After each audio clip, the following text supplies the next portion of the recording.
Say it again. Linebacker, what do you think Nick. No, it's okay. Nick's doing a good job. Obviously, he's a big time run and hit linebacker, and so a couple of those he just has to learn how to control himself at the tackle point, come together. It's get his feet underneath him and just get his body on the ball carrier until the speed of the game catches up to him, if that makes sense. But he's young. It was his first real live action in over a year and a half, so we're not concerned with some of those missed tackles. I think we'll get those cleaned up. Do you feel like his approach to it, like knowing he needs to learn from his mistakes, is a good sign for him? Oh yeah, no, he's in a good place. And the good thing is he's got a lot of teammates who have had first preseason games that didn't go so well, and so you just put it to the side and find a way to get better. He's going to have another opportunity to do that against Vegas. Does his range excite you and Johnny? Oh yeah, he's got tremendous range, speed. He plays with a violent mindset. Just gotta reel it in a little bit. What's to be made out of, or what's to be gleaned out of seeing Marquise Seagull run with the ones at this point of camp as much as he is? He shows a lot of good things. I mean, it's a combination of one, he's earned that right, and two, the safety group is a little beat up right now, so it's a good opportunity for him. And he went out in the preseason game, and I thought he did a really nice job, especially out of the middle of the field and erasing tackles when it was just him in the back in the hole. But he's done a really good job. He's shown that he can handle both the free and the strong mentally.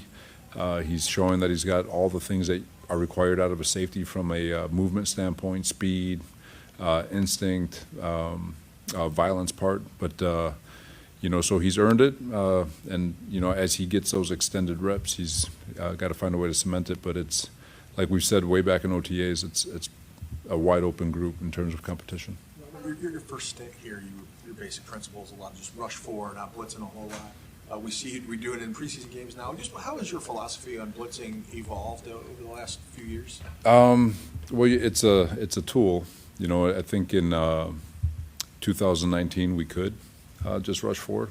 Probably one of the best D-lines in the history of football, but we're 2020. We need to go a little bit more. So you just work off your personnel and what you have, and some of those pressures are more run stunt. You might run stunt a few, but it's calling what's necessary for that particular game. But I think I speak for every coordinator in football that the preference is to rush forward if you can. When it came to Chase Lucas, he said in the locker room that if Robert Saleh gave you the chance, or he told you that if you gave him the chance, he would utilize it, which is what he did in the game. Just wondering, being that he was a practice squad player last year, did that performance, especially in the first quarter, move the needle at all with him on the depth chart? Or well, for Chase, it's his body of work since OTAs.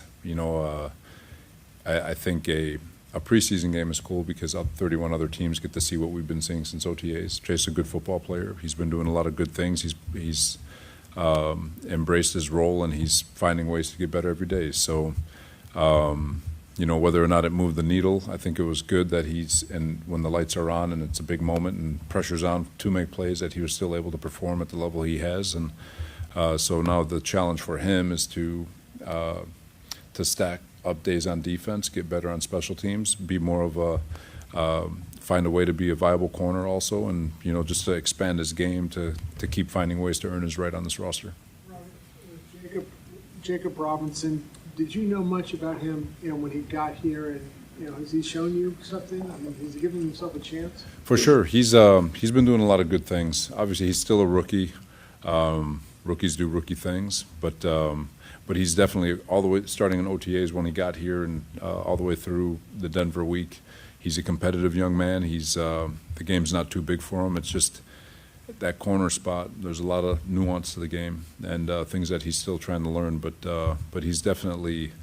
I think he's gotten the attention of the entire organization in terms of how he works and how he approaches it. His size would seem like that he's got to just be a nickel. But I mean, can he survive out there? I think so. There's been, small corners before. It's just a matter of how strong he plays, and that's I guess probably the biggest thing we're trying to figure out is whether or not he can hold up from a strength standpoint. But everything else he's been doing a really nice job. As far as Seagull, did he have a lot of experience as a deep safety, as a deep coverage safety coming in, and was that at all a question mark about him? No, because he shows tremendous range. His 0 to 60 speed is off the charts, and he can get to places in a hurry. And so from a range standpoint, it was never a concern. So it's more about acclimating himself to the professional game,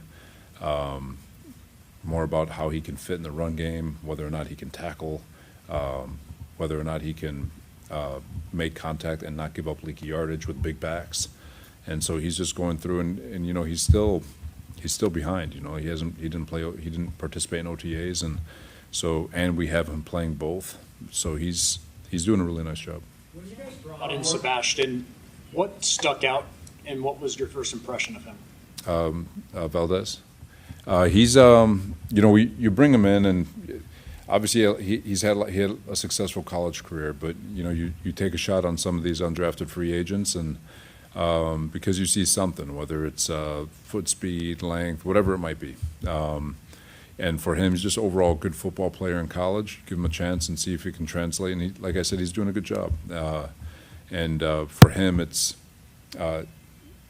cliche, but it is finding ways to get better. And when he gets opportunities against the first group O-line or even a second group O-line, once he gets up to that, as he keeps proving that he's better than what he's going against, he'll get chances to go against better competition, and then from there, if he continues, then he'll continue his rise. But we got 3 more weeks of training camp, 2 more games, so he still has a lot of time to prove that he can make it. See Kittle out there making these big plays.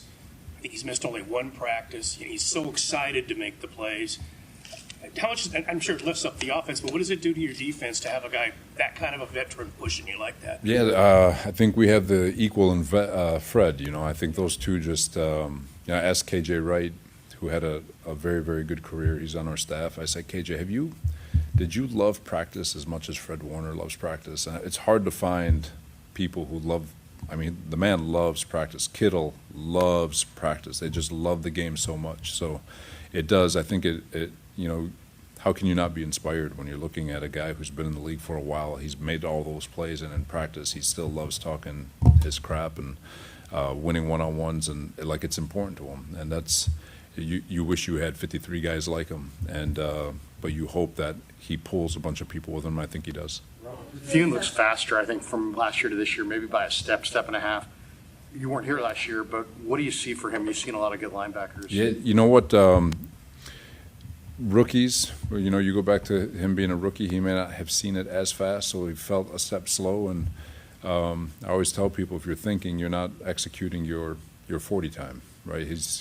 He comes out of college, he's running a certain time, he plays with a certain speed, but if you're thinking, you're not utilizing all that. And I think he's playing a little bit more without thought. Now he's not all the way there yet. There's still some things that he's learning every day, but when these young men can play without thought, especially the ones that are fresh from college, and they can utilize all their God-given ability, they flash and they pop on tape because of their speed. And Tatum's no different. He's had a really nice offseason, and we've bounced him around a little bit from Mike to Sam to Will, and trying to get him to have some versatility to his game. But he's been doing a really nice job.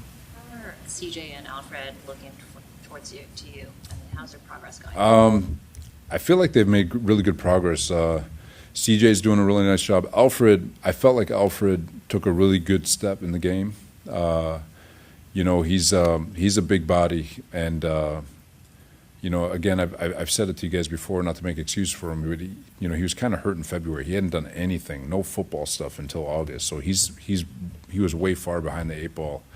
And I felt like this past weekend, especially in the game, he took a really, really good step in terms of strain. Power at the point of attack. I think the next step for him is to get off blocks, play with great pad level, go make some plays. But overall, I thought his footwork was better, his pad level was better, everything improved. So if he just keeps stacking up days, he's going to turn into a pretty damn good football player. CJ's been not to take away from him, he's just been on a steady incline since he's gotten here. He's been doing a really nice job, and again, same thing for him. Just keep climbing, and we may not know who they are till the midway point of the season. They're rookies. As soon as we hit week 1, it's going to start all over. They're going to be leaning on new bodies, new blocking schemes, and they've got to learn week to week what they're putting on tape and understand that part of the game that's happening in there. So right now you just want to see those guys play as hard as they can, as violent as they can, and you trust that as they get more reps, they'll learn how to play the game a little bit better and get better every day.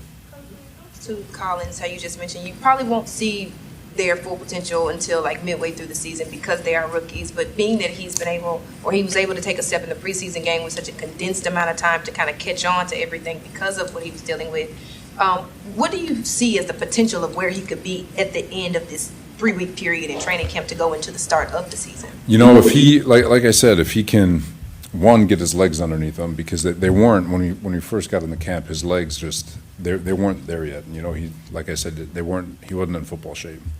You could see his legs coming back, but for our D lineman, if he can play with great violence and effort, you trust that he's going to be good enough, and then from there, you can fine tune his technique in the run game, fine tune his ability to get upfield and rush the passer and win one-on-ones. But right now for him, it's learning our techniques, getting his football legs underneath him, understanding different blocking schemes and how things are attacked. It's just way different in the NFL, and but his mindset, he's got a tremendous mindset. He's a worker. You can coach him as hard as you need to coach him, and he takes it all in and he responds.